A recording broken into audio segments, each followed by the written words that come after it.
शेतकरी मित्र, आपण समोर जी मका बघताय ही मका एकाच दिवसाची आहे. असं जर तुम्हाला जर कोणी म्हटलं तर तुम्ही विश्वास ठेवाल का? पण तुम्हाला विश्वास ठेवण्याची गरज नाही आहे. खरोखर ही मका एकाच दिवसाची आहे. आपण इथली माती बघू शकता. इथली माती जी आहे तुम्हाला अशी भुरकट दिसते आणि तुम्ही इकडची माती बघा. इकडची माती तुम्हाला जर खोलवलं गेली तर काळी काळी दिसते.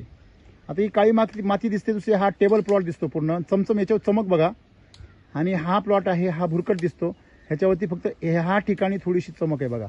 म्हणजे ज्या ठिकाणी सेंद्रिय कर्ब चांगला आहे त्या ठिकाणी ही मका चांगली आहे. परंतु दोन्ही मका सोबत आहेत, कारण त्यामध्ये आपण जर बघितला तर त्या ठिकाणी तिची ग्रोथ तेवढी आहे, परंतु आजूबाजूला ताकद जमिनीत नसल्यामुळे आपण बघू शकता की आजूबाजूची मका अतिशय निकस आहे. आणि म्हणून या ठिकाणी आपण बघू शकतो की एकच जमीन आहे, एकच क्षेत्र आहे, गट नंबर एकच आहे, शेजारीचा आहे, पाऊसही सेम आहे.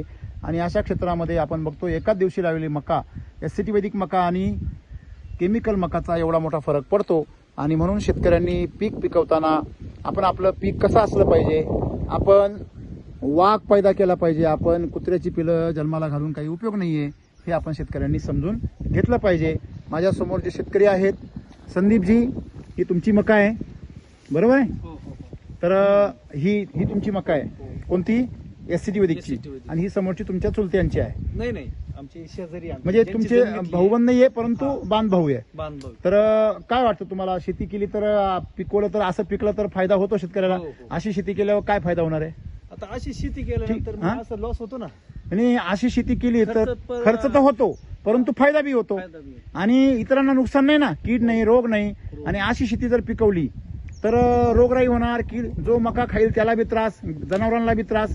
इथे जनावरांना बी आनंद, जे मकाचे दाणे ज्यांना खायला मिळतील त्यांचा पण आनंद, आणि वरतून तुम्हाला समाधान. शिवाय आता वरती 3 एकर मका आहे. असंच आहे तिथं पण. असंच आहे. मला सांगा, याच्यामध्ये एवढंच म्हणायचं आहे की तुमची ती 3 एकर मका ही तिथं आजूबाजूच्या सगळ्या 10-12 एकर मकापेक्षा भारी आहे. मला सांगायचं काय आहे की सगळ्या गावांनी जर अशी मका पिकवली आहे.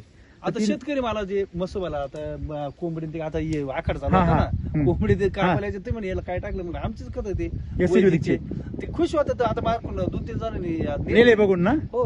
ओके. म्हणजे थोडक्यात मला काय सांगायचंय की लोक जे नावं ठेवतात वातावरणाला दिल्ली रोड आहे. थांबा.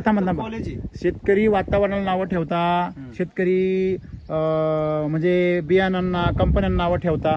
तर खऱ्या अर्थाने त्यांनी त्यांची जमिनीवर काम केलं पाहिजे. जमीन काय वाटतं तुम्हाला? जमिनीवरच काम केलं पाहिजे. मी पहिलं पण काय सांगतो सर, तुम्ही वर खर्च करा. तुम्हाला सांगतो, हे जर खाली खर्च नसतं कारण वर मोकर आळी असती, मला त्यालाच फवार मारायची पाहिजे. बरोबर आहे. म्हणजे आता बघा तुम्ही इथून तर किती फरक वाटतो बघा. दोन्ही तुम्ही सेंटरला उभे, दोन्ही बाजूला बघितल्यावर किती असं वाटतंय की अॅनिमेशन केलंय.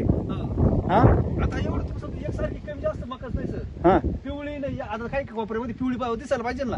आता एक दंड कोणतं एकसारखं क्षेत्र राहत नाही ना, मग एकच की एकसारखी, कारण तुम्ही खत एसिडची एकसारखी वापरता ना. म्हणजे आता इकडे तुम्हाला सांगू, इकडे सगळी मुरमाड बाजू म्हणजे जमीन हलकी भारी आहे पण मका एकसारखी आहे. बरोबर आहे ना. म्हणून आपण म्हणतो युरियाने एरिया खराब होतो.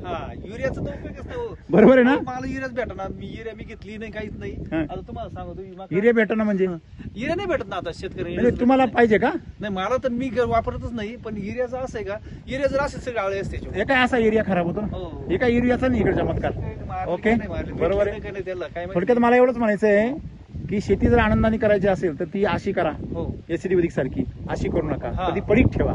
ओके. आता युरिया जर असेल तर अशी झाड पकडे भेटणार नाही, भेटणारच नाही, अशी भेटेल ना. चालेल, धन्यवाद.